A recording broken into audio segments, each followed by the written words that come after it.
ஆண்டவராகிய இயேசு கிறிஸ்துவ நாமத்தினாலே எல் ஷடாய் மினிஸ்ட்ரியினுடைய சார்பில் உங்கள் யாவருக்கும் என்னுடைய வாழ்த்துக்களை தெரிவித்துக் கொள்கிறேன். இந்த நாட்களிலும் கூட அநேருக்கு எழக்கூடிய ஒரு கேள்வி, இயேசு கிறிஸ்து தெய்வமா? ஏனெனில் அவர் பல இடங்களிலே பேசின சில வார்த்தைகளை இவர்கள் கேட்கும் பொழுது அல்லது தியானிக்கும் பொழுது அல்லது படிக்கும் பொழுது இயேசு கிறிஸ்து தேவன் தானா, அவர் ஆராதனைக்கு உரியவர் தானா என்பதை விளங்கிக் கொள்ள முடியாதபடி ஒரு சந்தேகங்கள் எழும்புகிறதை காண முடிகிறது. பலர் இதை பற்றியுள்ள ஒரு சந்தேகத்தை இடத்திலே கேட்டதும் உண்டு. பார்க்கும் பொழுது ஆண்டவராகிய இயேசு கிறிஸ்து கர்த்தர் தான், அவர் கடவுள் தான். அவருடைய வல்லமைகள் என்ன என்பதையெல்லாம் நாம் விளங்கிக் கொள்ள முடியாதபடி நமக்குள்ளாக சில சூழ்நிலைகளும் பிசாசனுடைய தந்திரங்களும் நம்முடைய மனக்கண்களை குருடாக்கி விட்டு விடுகிறதை காண முடியும். உதாரணமாக, இயேசு கிறிஸ்து நீங்களும் நானும் நினைக்கிற பிரகாரமாக திடீரென்று யாருக்கும் தெரியாமல் தோன்றினவர் அல்ல. அவர் தோன்றுவதற்கு முன்பதாக, அவர் பிறப்பதற்கு முன்பதாக அவர் யாராய் இருந்தார் அல்லது இருந்தாரா என்பதை குறித்து நாம் பார்ப்போமே. ஆனால் வேதம் நமக்கு தெளிவாய் அதை குறித்து வெளிப்படுத்துகிறதை காண முடியும். உதாரணமாக, ஆண்டவராகிய இயேசு கிறிஸ்து வாழ்ந்த நாளில் அவர் உபதேசித்துக் கொண்டு இருக்கிற அந்த சமயத்துல யோவான் எழுதின சுவிசேஷம் 8ஆம் அதிகாரம் 56 இருந்து வசனங்களை நான் வாசிக்கிறேன்.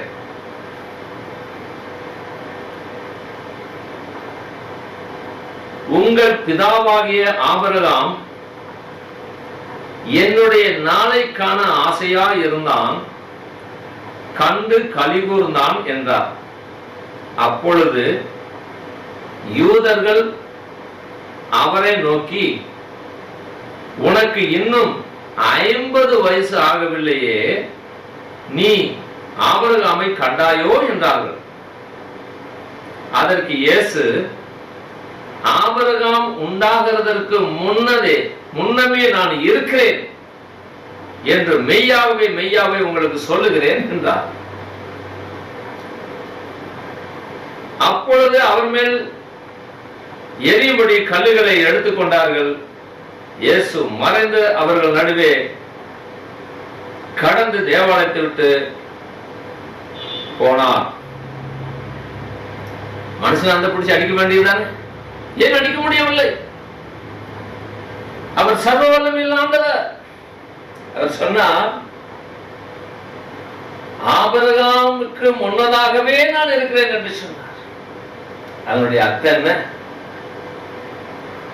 ஆபிரகாமை அழைத்தவர் தான் அவர், ஆபிரகாமோடு உடன்படிக்கை பண்ணினவர் தான் அவர், ஆபிரகாமோடு கூட இருந்தவர் தான் அவர், ஈசாக்கோடு கூட இருந்தவர், யாக்கோபோடு கூட இருந்தவர், சந்ததி சந்ததியாய் வந்திருந்தவர். அவர் என்றென்றைக்கும் ஜீவிக்கிற கர்த்தர்.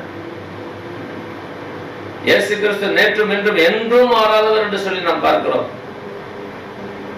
இன்னுமாக ஆண்டவராகிய இயேசு கிறிஸ்துவை குறித்து மத்தேயு சுவிசேஷத்தை நம்ம காண முடியும்.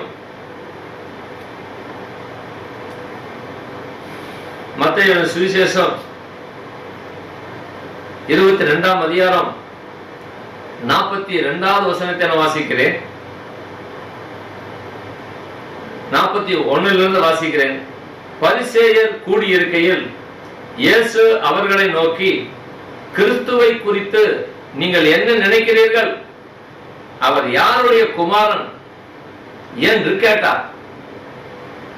அவர் தாவீதின் குமாரன் என்றார்கள். அதற்கு அவர், அப்படியானால் தாவீது பரிசுத்த ஆவியினாலே அவரை, யாரை? இயேசு கிறிஸ்துவை ஆண்டவர் என்று சொல்லி இருக்கிறது எப்படி? நான் உம்முடைய சத்துருக்களை உமக்கு பாதப்படியாக்கி போடும் வரைக்கும் நீர் என்னுடைய வலது வாசத்தில் உட்காரும் என்று கர்த்தர் என் ஆண்டவரோடே சொன்னார் என்று சொல்லி இருக்கிறானே. தாவீது அவரை ஆண்டவர் என்று சொல்லி இருக்க, இந்த சம்பவம் எப்பொழுது? தாவீதின் காலத்தில் மாமிசத்தில் இயேசு கிறிஸ்து வெளிப்படவில்லை, பிறக்கவில்லை. ஆனாலும் அவர் பிறப்பதற்கு முன்பதாகிய தீர்க்கதரிசியாகிய தாவீது இயேசு கிறிஸ்துவை குறித்து பேசுகிறதையும் காண முடிகிறது. தாவீது அவரை ஆண்டவர் என்று சொல்லி இருக்க, அவனுக்கு அவர் குமாரனாய் இருப்பது எப்படி என்றார். அதற்கு மாறுத்தனமாக ஒருவனும் அவருக்கு ஒரு வார்த்தையும் சொல்லக்கூடாது இருந்தது. அன்று முதல் ஒருவனும் அவரிடத்தில் கேள்வி கேட்க துணியவில்லை. அவர் சாதாரண மனிதன் என்று சொல்லும்படியாகவும், அவரை அற்பமா எண்ணும்படியாகவும், கடவுள் என்று ஏற்றுக்கொள்ள முடியாதபடியாகவும் அவருடைய இருதயம் தடுமாறியது. அதை விளங்க வைத்த பொழுதும் கூட அவருடைய வேதத்திலே, கரங்களில் வைத்திருக்கிற வேதத்திலே உள்ள அந்த பகுதியை எடுத்து அவர் விளங்க வைக்கும் பொழுது கூட அவர்கள் ஒன்றும் பேசாமல் போனார்கள், ஏற்றுக்கொள்ள மனதில்லை. காரணம், ரோமர்கள் நிருபம் 1ஆம் அதிகாரம் 21வது வசனத்தை நான் வாசிக்கிறேன். ரோமர்கள் நிருபம் 1ஆம் அதிகாரம் 21வது வசனம். அவர்கள் தேவனை அறிந்தும் அவரை தேவன் என்று மகிமைப்படுத்தாமலும் ஸ்தோத்தரியாமலும், ஆராதனைக்குரியவர், அவரை மகிமைக்குரியவர், அவரை மகிமைப்படுத்தாமலும் ஸ்தோத்தரியாமலும் இருந்து தங்கள் சிந்தனைகளினாலே வீணரானார்கள். உணர்வில்லாத அவருடைய இருதயம் இருள் அடைந்தது என்று சொல்லி நாம் பார்க்கிறோம். அவருடைய இருதயங்கள் இருளடைந்து போயிற்று. வேதத்தினுடைய மகத்துவங்கள் வெளிச்சமாய் இராதபடி இப்பிரபஞ்சத்தின் பிசாசானவன் அவருடைய மனதை குருடாக்கினான் என்று சொல்லி 2 கொரிந்தியர் 4ஆம் அதிகாரம் 4வது வசனத்தில் சொல்லப்பட்டிருக்கிற பிரகாரமாக பிசாசினுடைய உபதேசத்தினால குருடாக்கப்பட்டிருக்கிறார். தேவனுடைய சித்தங்களை மறைத்து காட்டுவது பிசாசினுடைய வேலை. தேவனை மகிமைப்படுத்த விடாதபடி, தேவனை குறித்து அறிந்து கொள்ள முடியாதபடி மனக்கண்களை குருடாக்குவது பிசாசினுடைய வேலை. ஆனால் தன்னை தேடுகிறவர்களுக்கோ அவர் உதவி செய்ய வல்லவராய் இருந்து மனக்கண்களை திறக்கிறவராய் இருக்கிறார் ஆண்டவராகிய கர்த்தர். இன்னுமாக மத்தேயு எழுதின சுவிசேஷம் 16ஆம் அதிகாரத்தில் இன்னொரு சம்பவம் சொல்லப்பட்டிருக்கிறதை காண முடியும். மத்தேயு எழுதின சுவிசேஷம் 16ஆம் அதிகாரத்தில் பின்பு 13வது வசனம். பின்பு இயேசு பிலிப்பு செசரியாவின் திசைகளில் வந்தபோது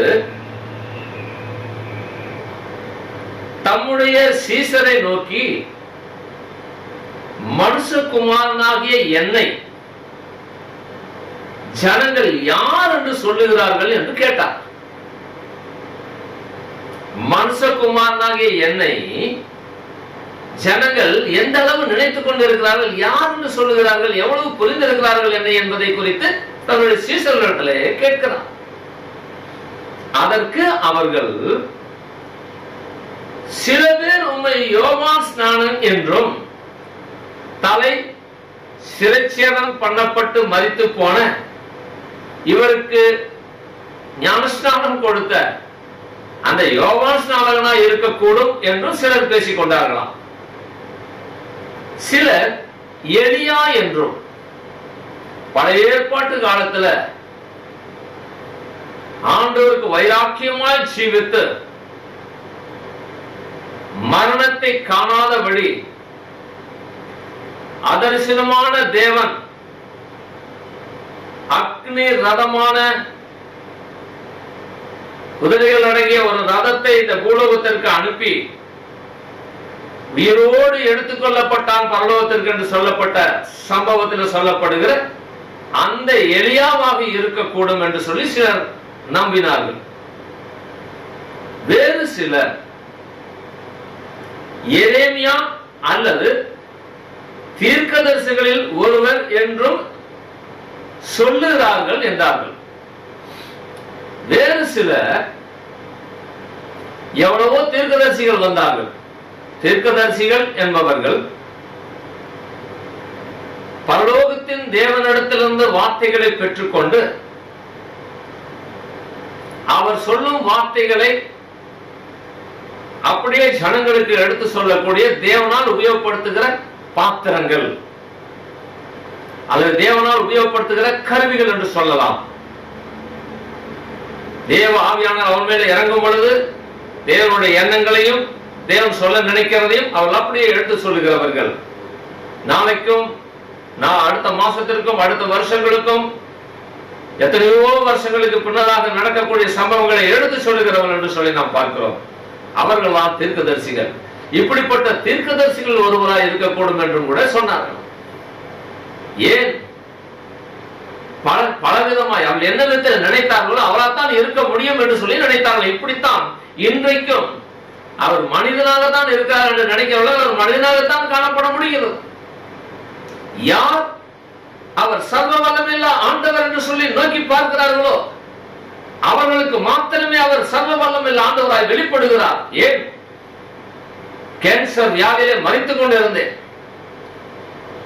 2 வருஷம் மாத்திரமே ஜீவிக்க முடியும் என்று சொல்லப்பட்ட அந்த மருத்துவர் ஆலோசனையின் பிரகாரமாக அனுதினமும் செத்துக் கொண்டிருந்தேன்.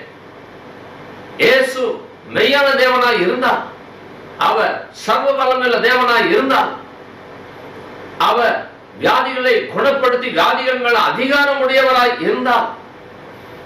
அவர் சொல்ல ஆகும், அவர் கட்டளையிட அது நிற்கும் என்று சொல்லப்படுகிற வசனங்கள் எல்லாம் அவரை குறித்ததாக இருக்கும். ஆனால்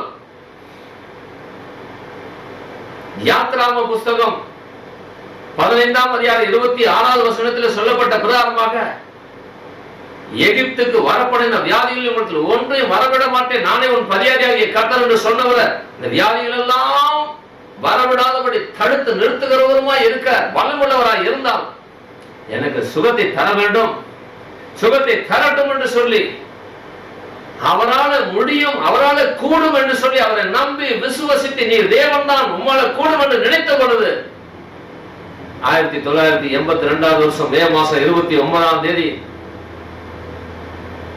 பயங்கரமான வெளிச்சத்தினூடே இருந்து அவர் வெளிப்பட்டார், தொட்டார், என்னுடைய ஜீவியத்தை மாற்றினார். இன்னைக்கு 23 வருஷமாக உயிரோடு இருந்து கொண்டிருக்கிறேன். அவர் சர்வ வல்லமையுள்ள தேவன், அவர் ஜீவிக்கிற கர்த்தர், அவர் நேற்றும் என்றும் என்றும் மாறாதவராக தான் இருக்கிறார். ஆனால் சிலரோ மனிதர்களை போல கண்டால் மனிதர்களாக தான் அவருக்கு இருந்தது. தன்னுடைய மூளை அறிவுகளை வைத்துக் கொண்டு அவரை ஆராய்ந்து பார்க்க முடியாது, அவர் யார் என்று அறிந்து கொள்ள முடியாத முயற்சித்தார்கள். ஆகவே தான் சிலர் தீர்க்கதரிசிகள் என்று சொன்னார்கள். தீர்க்கதரிசிகளோடு கூட இருந்து பேசுகிறவர் அவர் என்பதை விளங்கிக் கொள்ள முடியாதபடி அவருடைய கண்கள் அடைக்கப்பட்டதாக இருந்தது. தீர்க்கதரிசிகளை உருவாக்குறவர் என்று சொல்லி அறியாதவராய் இருந்தார். அப்பொழுது அவர் நீங்கள் என்னை யார் என்று சொல்லுகிறீர்கள் என்று கேட்டார். சீமோன் பேதுரு பிரதியுத்தரமாக நீர் ஜீவனுள்ள தேவனுடைய குமாரனாகிய கிறிஸ்து என்றான். இயேசு அவனை நோக்கி யோனாவின் குமாரனாகிய சீமோனே நீ பாக்கியவான், இது மாமிசமும் ரத்தமும் இதை உனக்கு வெளிப்படுத்தவில்லை. மாமிசமும் ரத்தம் என்று சொல்லுகிறது சாதாரண ஒரு மனிதன் உனக்கு வெளிப்படுத்தவில்லை என்பதனுடைய பொருள். இன்றைக்கு அநேக சாதாரணமா இருக்கிற மனிதர்கள் அவரை மனிதர்கள் என்று சொல்லுகிறதை நம்புகிறார்கள். ஆனால் மாமிசத்தில் இருக்கக்கூடிய மனிதர்கள் மெய்யான தேவனை தேடி கண்டுபிடித்தவர்கள் அவர் தேவன் என்று சொல்லுகிறார். இதை உனக்கு வெளிப்படுத்தவில்லை, பரலோகத்தில் இருக்கிற என் பிதா இதை உனக்கு வெளிப்படுத்தினார் என்று சொல்லுகிறார். கர்த்தர் அவருக்கு வெளிப்படுத்தினாராம். இதே தீர்க்கதரிசியின் மூலமாக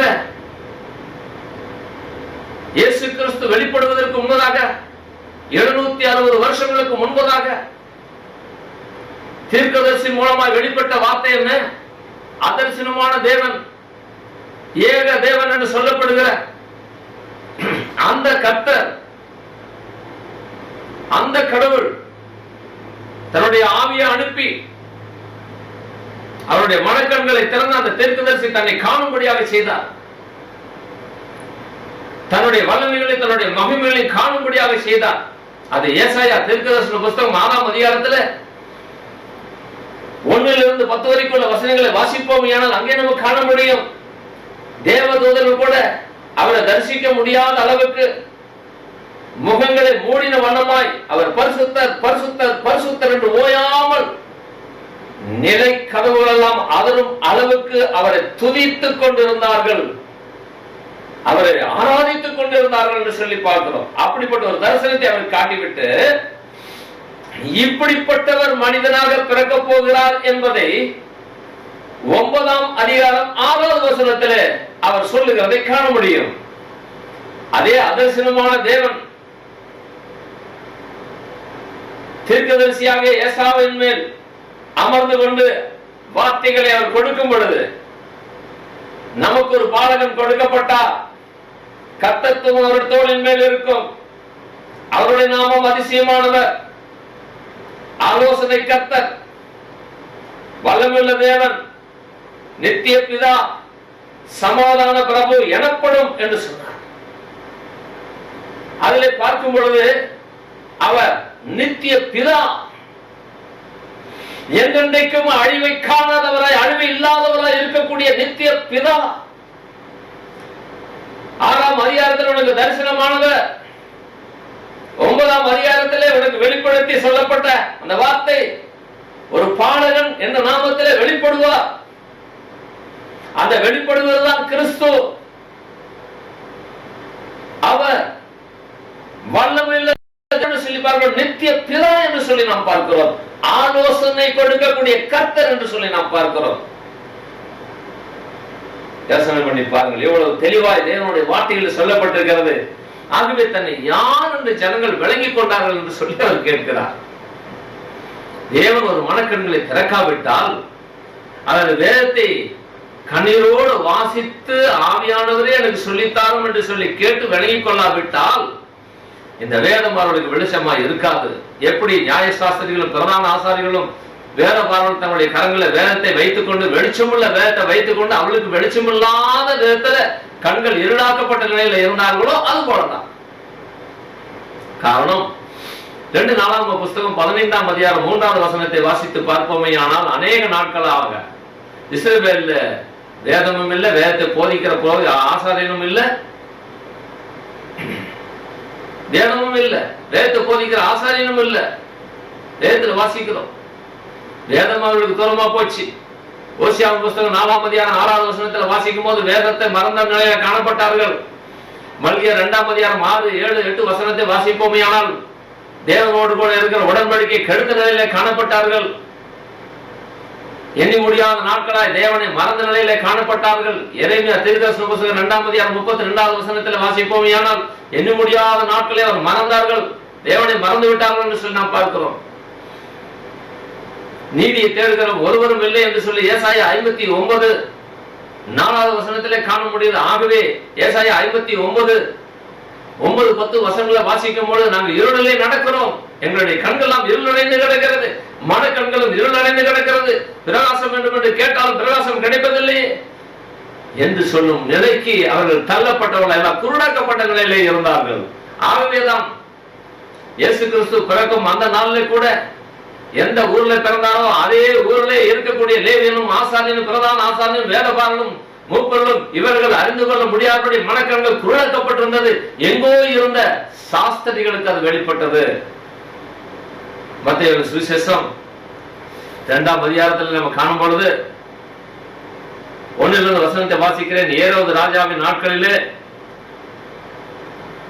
யூதேயாவில் உள்ள பெத்லெகேமிலே இயேசு பிறந்த பொழுது கிழக்கிலே இருந்து சாஸ்திரிகள் எருசலேமுக்கு வந்து, யூதருக்கு ராஜாவாக பிறந்திருக்கிறவர் எங்கே? கிழக்கே அவருடைய நட்சத்திரத்தை கண்டு அவரை பணிந்து கொள்ள வந்தோம் என்றார்கள். அவர் இருக்கிறார், பிறந்திருக்கிறார் என்பதை அறிந்து அவரை பணிந்து கொள்ளும்படியாக, ஆராதிக்கும்படியாக, அவர் ஆராதனைக்குரியவர் என்பதை யார் அவர்களுக்கு போதித்தார்கள்? அவர் ஆராதனைக்குரியவர், அவர் கனத்துக்குரியவர், மகிமை செலுத்தப்படுவதற்கு தகுதியுடையவர் என்று சொல்லி யார் அந்த சீசர்களுக்கு, சாஸ்திரிகளுக்கு சொன்னார்கள்? எந்த தேவாலயத்தில் பிரசங்கத்தை கேட்டார்கள்? ஆனால் அவர்கள் மெய்யான தேவனை தேடும் இறுதியும் உள்ளவர்களாய் இருந்தபடினாலே அவர்களுக்கு தேவன் வெளிப்பட்டார். அவளை காணும்படியாக அந்த கண்கள் திறக்கப்பட்டது. ஆகவே அவர்கள் தேடிக்கொண்டு வந்தார்கள். இவர்களுக்கோ கண்கள் அடைக்கப்பட்ட நிலையிலே இருக்கிறபடினாலே இந்த எருசலேம் ஒன்றும் தெளிவாய் தெரியவில்லை. வாசிக்க கேட்போம். ஏரோது ராஜா அதை கேட்ட பொழுது அவனும் அவனோடு எருசலேம் நகரத்தார் அனைவரும் கலங்கினார்கள்.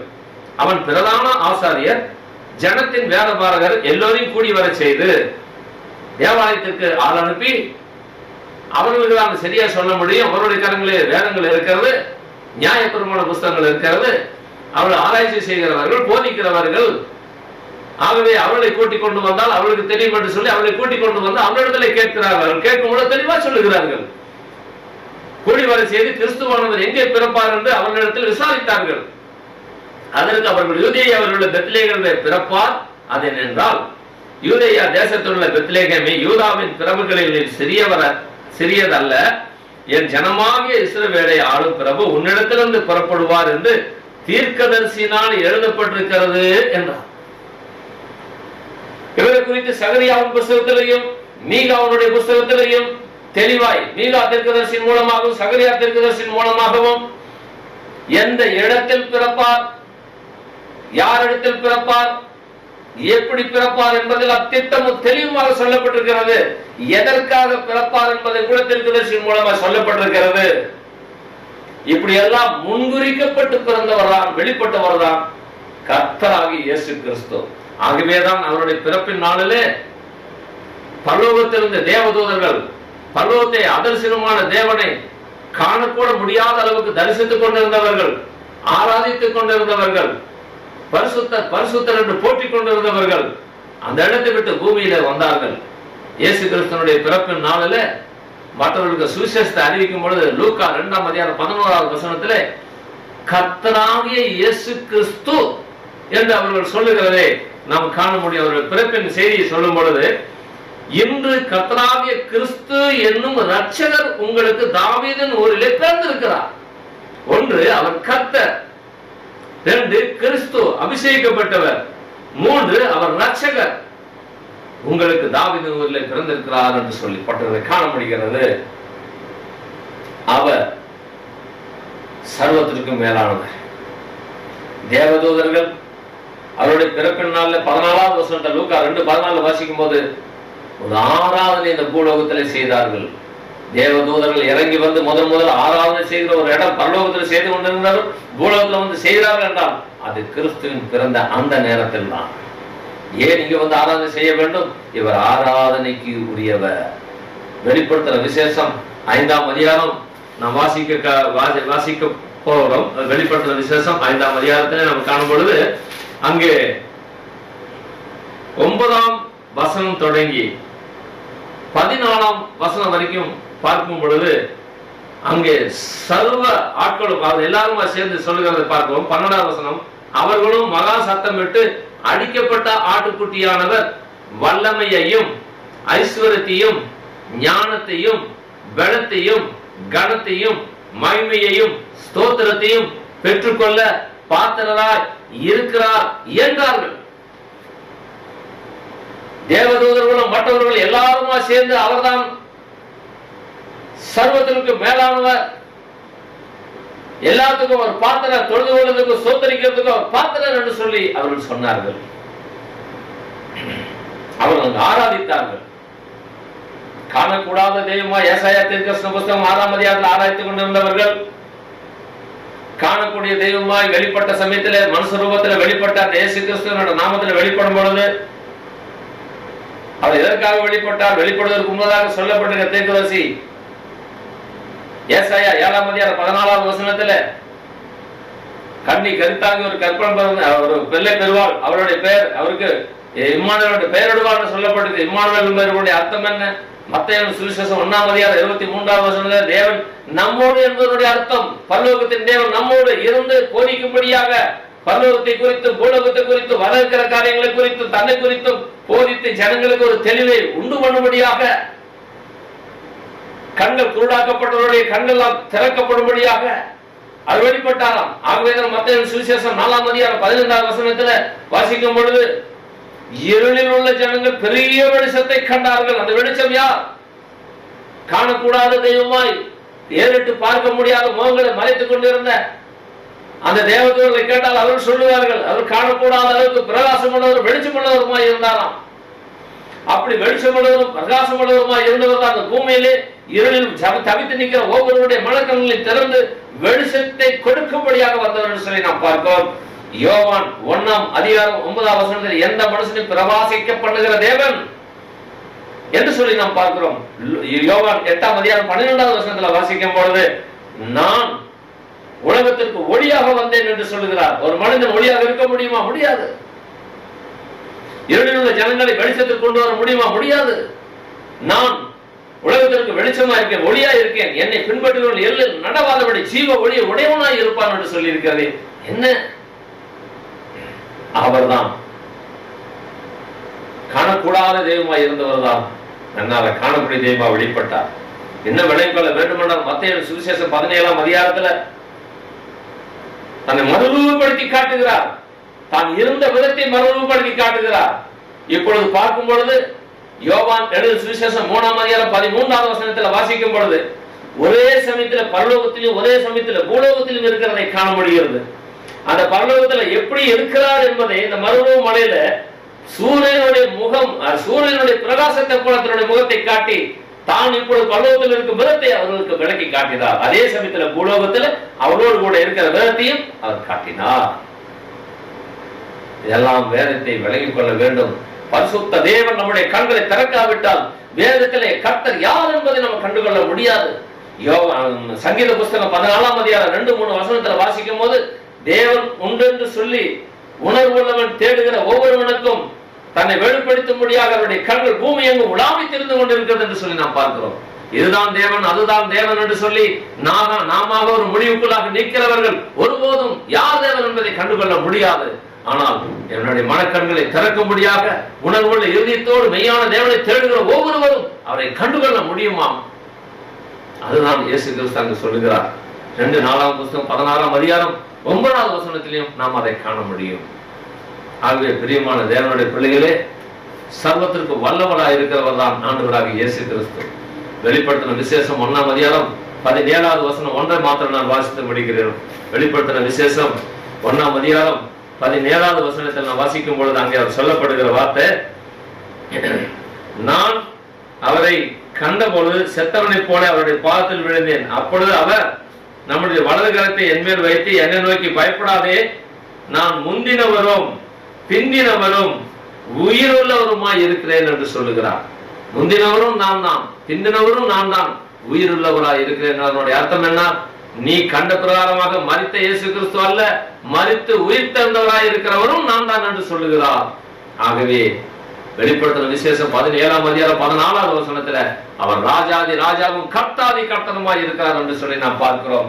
அவர் மெய்யான தேவனும் ஆராதனைக்கு உரியவருமாய் இருக்கிறார் என்பதை குறித்து வேதத்தில் தெளிவாக நாம் காண முடியும். அன்பான தேவனுடைய பிள்ளைகளே, நம்முடைய மனதை அங்கும் இங்கும் ஓட விடாதபடி தன்னை படைத்த சிருஷ்டிகர்த்தா யார் என்று சொல்லி முழங்கால் படியிட்டு வானத்தை அண்ணாந்து பார்த்து கண்ணீரோடு தேடுகிற எந்த ஒரு மனுஷனும் தேவனை கண்டுகொள்ள முடியும். யார் மெய்யான தேவன் என்பதை அவன் தமக்கு வெளிப்படுத்துவார். தம்மை தேடுவதற்கு தம்மை வெளிப்படுத்துகிற தேவனாய் இருக்கார் சொல்லி பார்க்கிறோம். ஆண்டவர் தாமே இப்படிப்பட்ட தெளிவில்லாதவருடைய மனக்கண்களை தெளிவாக்கி மெய்யான தேவனை அறிந்து அவருக்கு பிள்ளையாக முடியான பாக்கியத்தையும் ஸ்லாக்கியத்தையும் உங்களுக்கும் தருவாராக. ஆண்டவர் தாமே உங்களை ஆசீர்வதிப்பாராக.